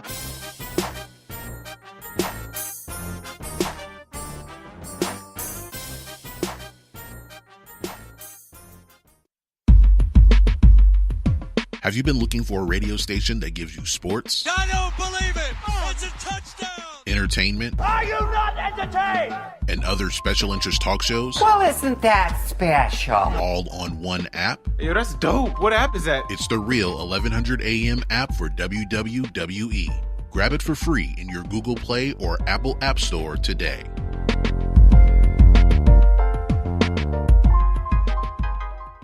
Hi, I'm Cole Johnson of Cole Sports, and you're checking out the 3-Point Conversion. Keep it locked.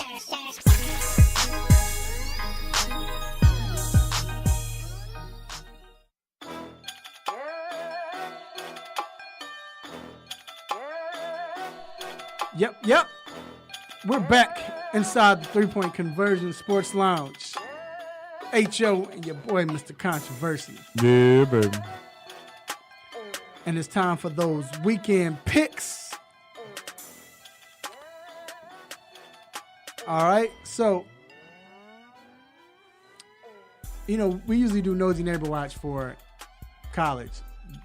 Do you have one? Well, we saw it this past week. The college playoffs, they were not bold enough to they weren't. to leave out to make that decision, because reports were that at the SEC game, some committee members for the college playoff committee came out of the room saying Georgia's one of the best 4 teams they go be in. And obviously, Kurt Herbstreit has been bumping that all week.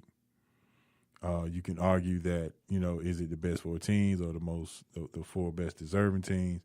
You can go back and forth with that. But we had already said that we were going to pull up a chair. We're going to invite some folks over. We're going to let the window up and watch this one. Right. And they just wasn't going to do it. As good as Georgia played against Alabama, and, that's how they – if Georgia would have won, you'd have still had 2 SEC teams in the 4, and Oklahoma would have been out. So the Nosy Neighbor Watch is actually just to talk about how they weren't able to pull the trigger on this situation because we was watching for 2 weeks, right, just to see if this was going to happen or which way they was going to go with it. I just said that way. My nosy neighbor watch, I don't have, not in college, but I'm watching this Chicago Bears team, and I want to see what Nagy does because they had games, big game was against Minnesota. That was a big game. They won that. But this is are you all for real? Can you all play with the big boys? Or can you win? Are you ready to win? I think they proved that. Now, are you a legitimate team to win the Super Bowl or play for the Super Bowl? Right. This is that test. Are you with this upper echelon team, or teams? You got 3 teams maybe. And with New Orleans, KC, the Rams. and the Rams. And you're playing the Rams. If you beat them, this might put you in a category of, okay, we might need to watch out for them. So that's what I'm watching out for them. Now, who's your upset of the week? Well, I'm gonna just go back to the nose name because I just thought of one. Is where does Urban Meyer go now? What does he do? I mean, that was about to be mine, right? Yeah, that's obviously an obvious one. Another one is how does Pittsburgh play without Connor and Bell? Mm-hmm. I mean, that's going to be another one to kind of look out for, with being in a whole lot of flack, right, this week about him passing the ball and him not being accountable. He probably should have got a stop it award, obviously. But I'm not going to lie. I think with Urban, you talk about nosy neighbor, I think we told the whole family and everybody, we out on the porch. We old school. We got the binoculars and all that. You really knows. We trying to figure out what he about you to really, do. You really knows on that. All right, so who's your upset of the week? I'm going to go with Philadelphia over Dallas. At Dallas. I know Dallas been on this high. G not looking at me. Nah, he not. Okay, cool. But a Dallas fan, y'all. But I think that I think Philadelphia has found his mojo. I think this is a must win for them to regain the division, the top of the division, first seed or whatever the case may be. You alluded to what's my guy name they just traded for from Detroit, the receiver. Golden Tate.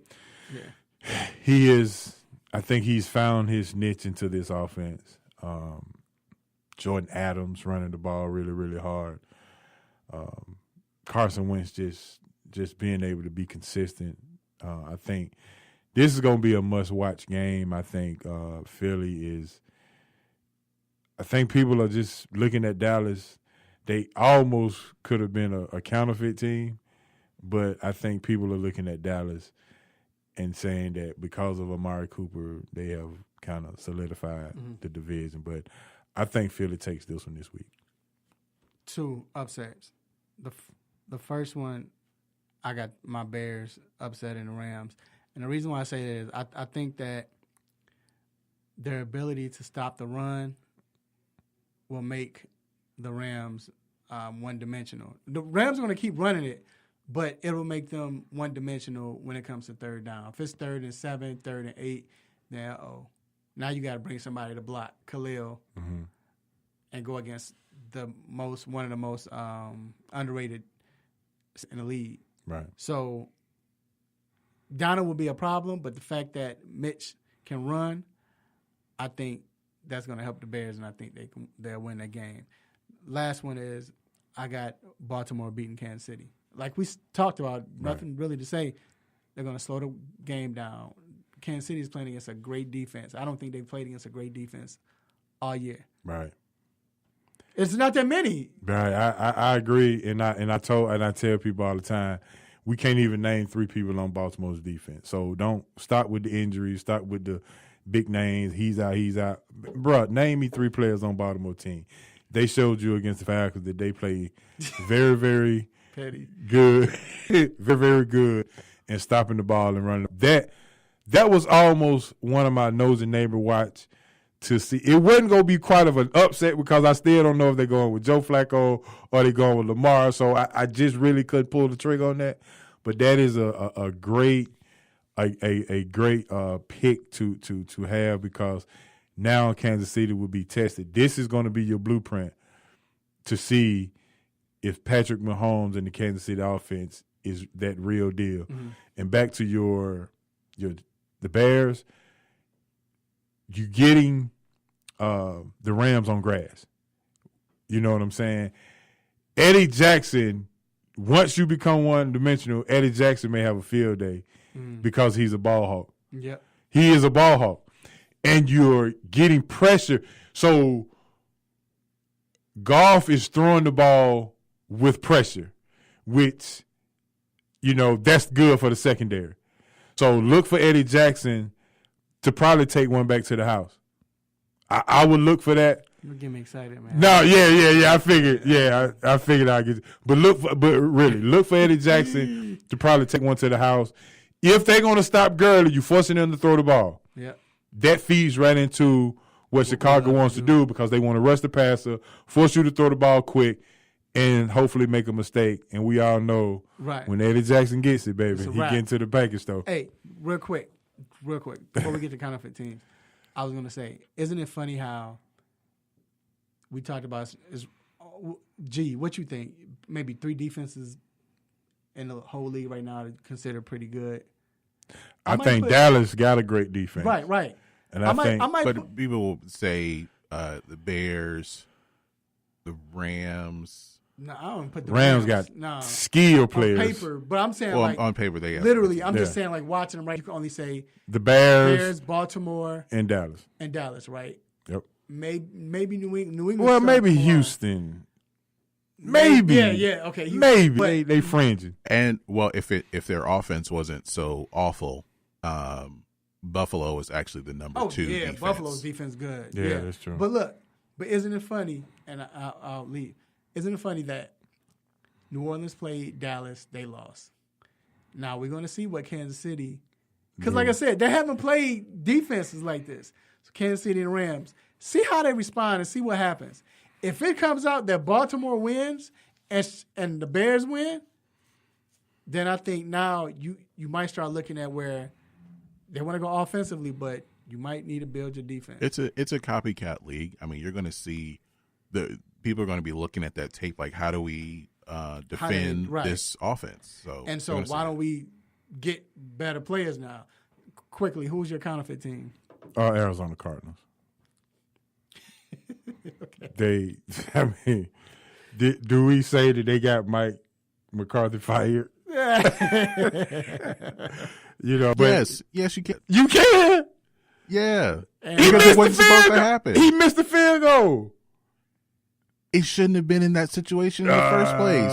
You can't be a counterfeit team when you 3-9. That means some counterfeits like somebody thinks you're good. Yeah, but they really not. And they think they're good. Because they beat Green Bay. Exactly. We beat Aaron Rodgers, and we got the coach fired in December.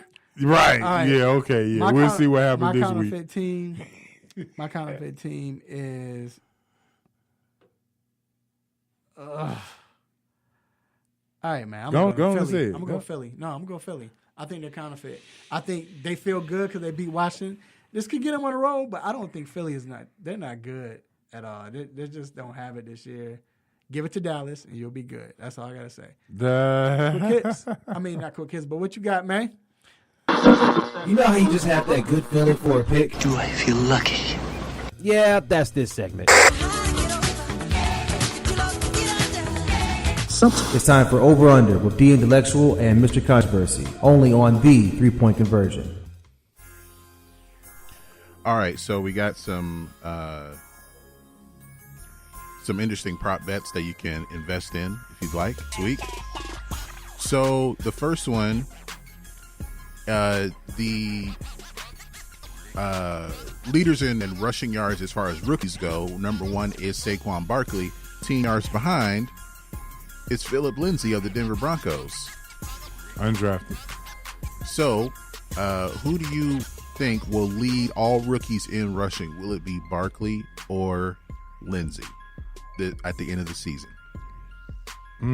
That's tough. Tough question. I think Lindsey will, only because I have to see the schedule. The Giants, yeah, it depends on the schedule, but the Giants, Saquon will get most of his yards catching. Sit down a lot. Even though the Giants are playing a lot better, but if they're down a lot, he's going to be catching the ball. So I think it's Lindsey. But that injury to Emmanuel Sanders could hurt. But I say Lindsey. Yeah, looking at the schedule that Saquon has to play against, I would say probably Lindsey as well. I think Saquon will have obviously better numbers with the receiving and rushing, but I think the rushing will go to Lindsey. All right. So the next one we have is the Packers and the Falcons play at Lambeau Field. It's projected to be about 20 degrees at kickoff. So the over-under for total points is set at 19.5. Just for the Falcons and Packers. It's supposed to be 20 degrees. It's projected to be in the mid-20s at kickoff. Wow. Only 19, they saying? Combined points, 19.5. Over. I think the score is going to be. I think the score is going to be like 33-28. I think it's going to be a shootout. Really? Yeah. I don't think Cole will stop from throwing the ball. I think this is the perfect game to throw the ball. Yeah, I'm. So basically, you saying today this game is gonna be a hard watch. Yeah. Hey, do you remember that? Okay, you remember that game? To me, I call it Julio Out Party. Remember that game like 3 or 4 years ago, maybe longer than that, when they played the Packers like on a Monday night, and Julio was hurt, and he was playing his heart out, but they kept having to bring him out because I think he messed up his ankle, but he kept coming back. He was like the whole offense, and it was cold outside that game. Atlanta ended up losing, but it was a real close game. It was a Monday night, and Julio had like the game of his life, but he was hurt. I just think, I don't think the Cole will stop them from that. Yeah, I barely over. I can't see them both teams scoring under 10 points. So I'm gonna go over as well. But that's 10-7. Yeah, it's maybe Packers not that bad. 13-10 game or something like that. So barely over. Barely over. I say much over. All right, and the last one, which is with your Bears, Mr. Controversy. They play the Rams, of course. So who is going to have more combined tackles and sacks? Aaron Donald or Khalil Mack? The reason why this is tough is because Khalil Mack might feel, you know what? Because everybody's talking about Aaron Donald, I got to go with, I got to get mine on. But I think Aaron Donald, I think he'll get 2 sacks. Go ahead. I say Aaron Donald. But I don't think Aaron Donald's sacks will be more significant than Khalil Mack's play. Khalil Mack might get a strip sack and force a turnover versus just he's ad-libbing now. No, I'm telling the truth. I just think what part of the question? But I'm just saying I don't think those 2 sacks is gonna be significant of the game. Well, Mack he just came out against the Giants. He had 5 tackles and a sack, but Aaron Donald has gotten 2 sacks a game over the past 3 games. He's a beast. But you can't. It's hard to double a tackle. It's hard to double a defensive tackle. Him, but it's hard to double a defensive tackle when he's that quick and fast. Yeah, both of them just. We win that game. Whatever. They just unreal. We're winning that game. Both of those guys. All right, so that concludes our weekend picks. We'll be back with what's on our minds. Keep it locked.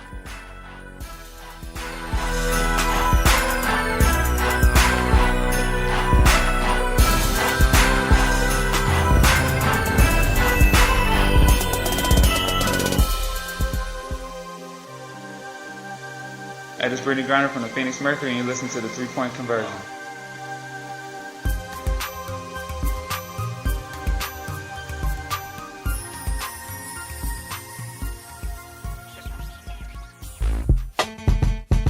Did you know that the Real 1100 has a Facebook page? Visit facebook.com/Real1100 to keep up with your favorite shows, videos, photos, upcoming events, and more. That's facebook.com/Real1100, giving you more of the real. The real.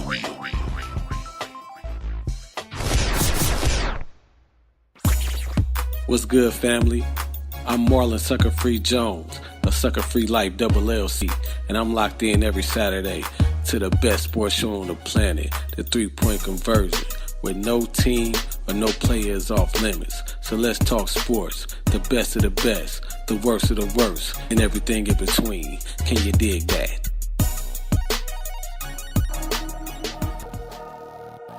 It's time to get in the mind of Mr. Conversy and D-Lectual with What's on My Mind.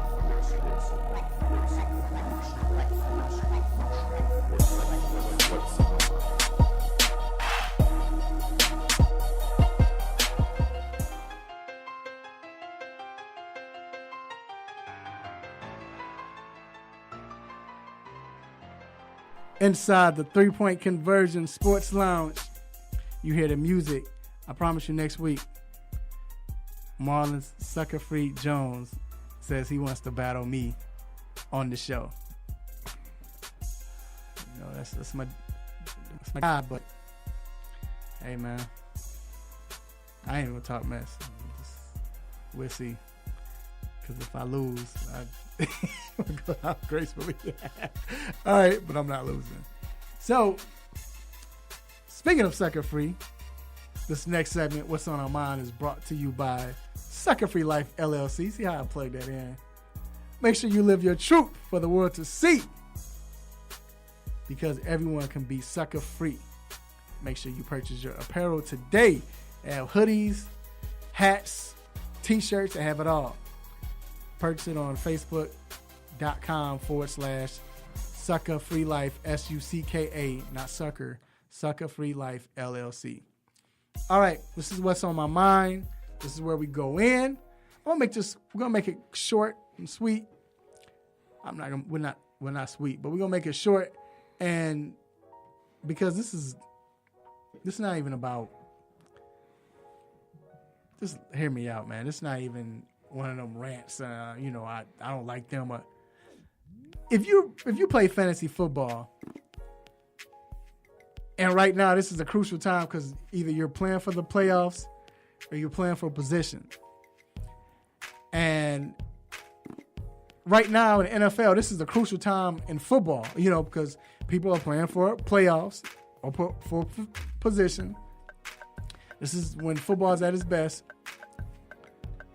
But isn't it hard to watch games the regular way at this time if you're playing fantasy football and you're battling for playoffs? I can't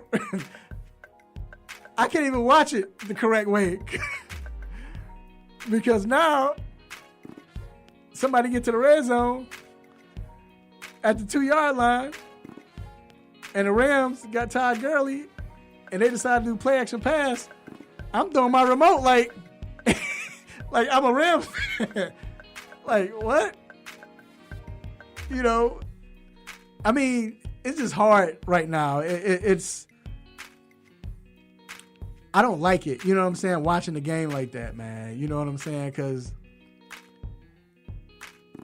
you see a spectacular catch. You can't even enjoy the spectacular catch because they want your guy. The play is going, you looking at your guy, he's open, throw it to him. Players on the other side of the field, you get mad because of... Man, so I guess to all my fantasy players, make a decision. This is what I try to do. I don't even check my fantasy team until halftime. Then I check. And then after the games. But I'm not going to lie. I'm looking at the stats. I'm looking at the teams. There's somebody that I'm playing against in one league. I know they are sick right now because they had Derrick Henry on the bench. Oh, you know what? And then quickly, this I had him in the game. Hey, Oh, you did? I'm Yeah. done after this. People were saying that maybe I went too far. I don't think so. I said that's one of the top 5 touchdowns I've ever seen. No, you tripping. You crazy. I'm going to tell you why. First of all, people want to give Tony Dorsett that.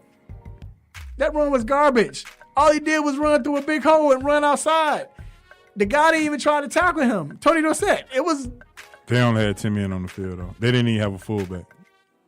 It looked like the other team only had 8. So all I'm saying is he ran through a hole. That was it. Derrick Henry, he weighed, 250, 260? Something like that. But you could say that the Jags gave up on that run. But you can say that, but they tried to tackle. He stiffed on one person, ugly. Stiffed on another guy. They were just hoping he went out of bounds. They weren't trying to tackle him. But the amazing part was watching that, it was at no point until at the end, you didn't think that he was running that back.